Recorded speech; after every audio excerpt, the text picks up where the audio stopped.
Assalamualaikum warahmatullahi wabarakatuh. Yang terhormat kepada Ibu Yunita selaku dosen pengampu Ulumul Hadis dan teman-teman yang saya cintai sekaligus yang saya banggakan.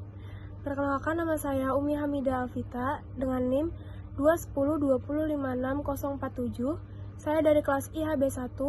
Di sini saya akan menjelaskan tentang kodifikasi hadis. Baik, saya akan memulai mempresentasikan sejarah kodifikasi hadis. Topik hari ini yaitu yang pertama, masa periode kodifikasi hadis, yang kedua, latar belakang kodifikasi hadis, dan yang terakhir, karakteristik kodifikasi hadis. Masa periode yaitu yang pertama, fase awal tahun 99 Hijriah, yang kedua, fase kedua abad kedua, yang ketiga, fase ketiga abad ketiga, dan yang keempat, fase keempat atau modern.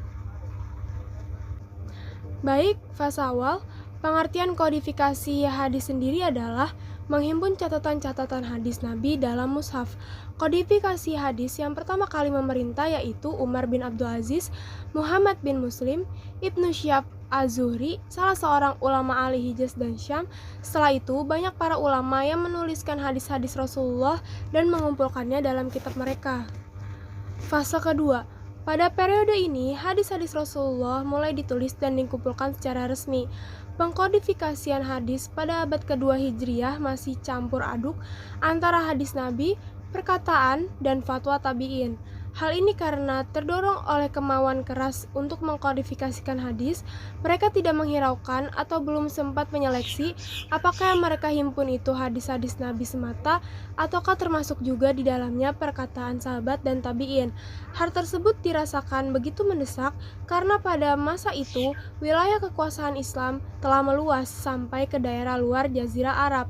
Di samping para sahabat sendiri yang hafalan dan catatan pribadi mereka mengenai hadis Nabi merupakan sumber rujukan bagi ahli hadis, ketika itu sebagian besar telah meninggal dunia karena faktor usia dan di medan perang.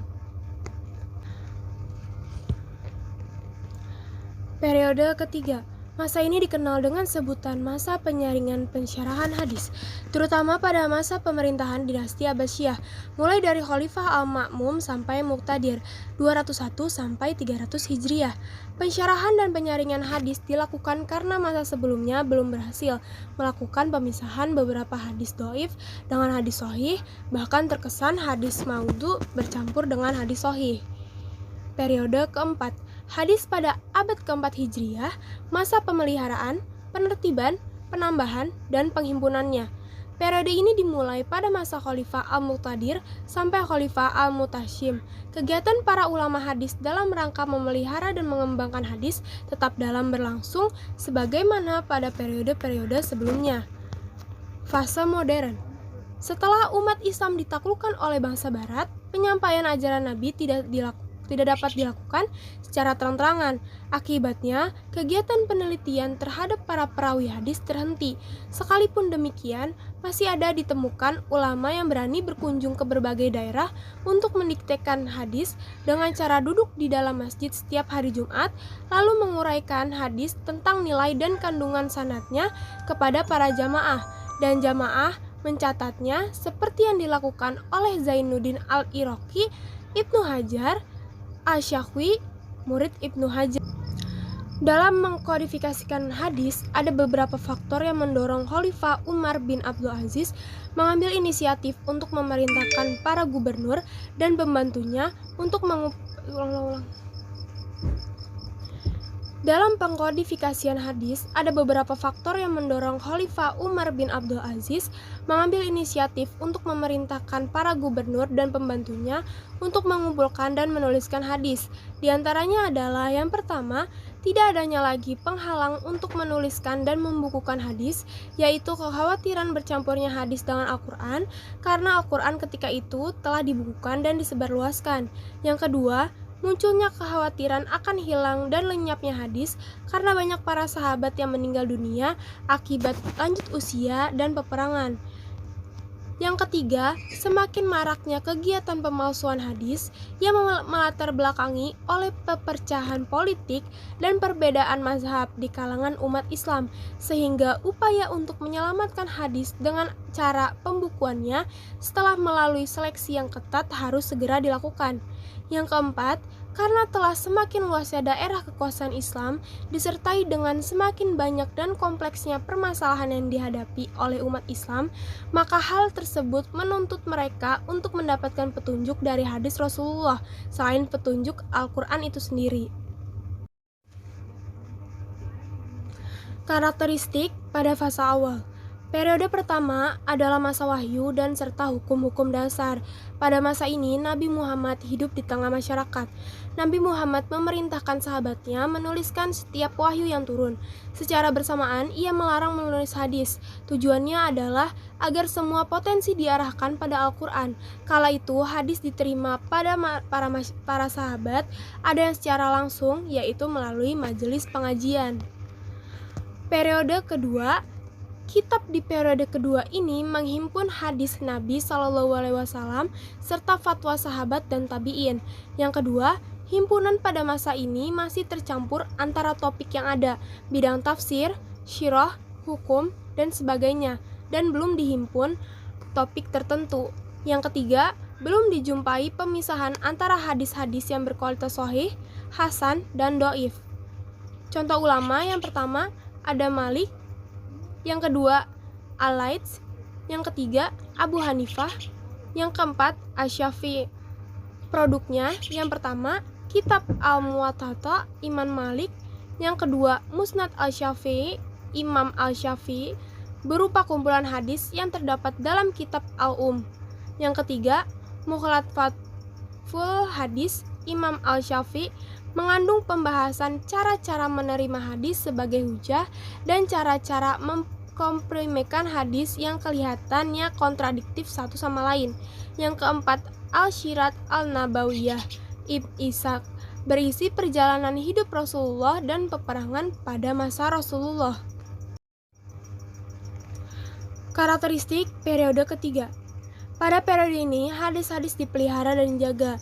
Hal itu diwujudkan para ulama dengan memformulasikan ilmu-ilmu yang berkaitan dengan hadis, lebih dari 100 ilmu, hingga menghasilkan ribuan buku mengenai hadis. Salah satu penyusun hadis yang berasal dari periode ini adalah Imam Ahmad bin Hambal 164 sampai 241 Hijriah.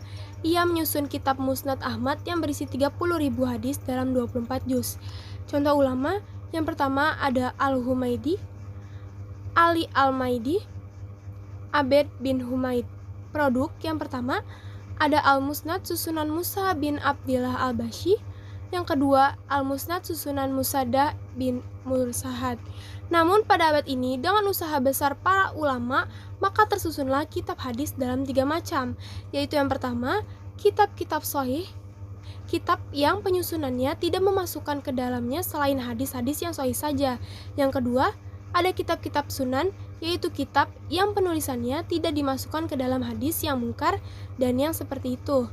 Yang ketiga, kitab-kitab musnad ialah kitab yang penyusunannya memasukkan segala rupa hadis yang diterima dengan tidak menyaring dan tidak menerangkan derajat-derajatnya. Pada masa ini tersusun 6 kitab hadis terkenal yang bisa disebut dengan Kutub Al-Sittah. Periode keempat.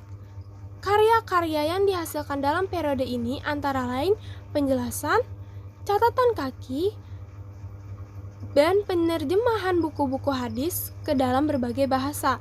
Pada periode ini pula, para ulama menyusun kitab hadis dengan mencuplik dari kitab-kitab yang pernah ditulis dan disusun pada abad ketiga. Ulama hadis selanjutnya lalu menyusun penjelasan dari buku-buku penjelasan hadis yang tadi saya sebutkan di atas. Misalnya, Muhammad Ismail Asy'ani wafat 1182 Hijriah menulis kitab Subulus Salam Syarh Bulughul Maram. Baik, sebelum saya menutup, saya akan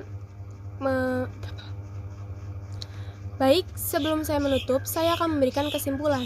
Kesimpulan yang dapat diambil dari penjelasan tadi adalah yang pertama, Faktor terjadinya pengkodifikasian hadis disebabkan oleh beberapa hal, di antaranya kekhawatiran bercampurnya hadis dengan Al-Quran, kekhawatiran akan lenyapnya hadis karena meninggalnya sahabat, semakin maraknya pemalsuan hadis dikarenakan perbedaan mazhab di kalangan umat Islam, dan semakin luasnya wilayah Islam sehingga mendorong untuk membukukan hadis agar dapat mendapatkan petunjuk yang lebih jelas dan benar.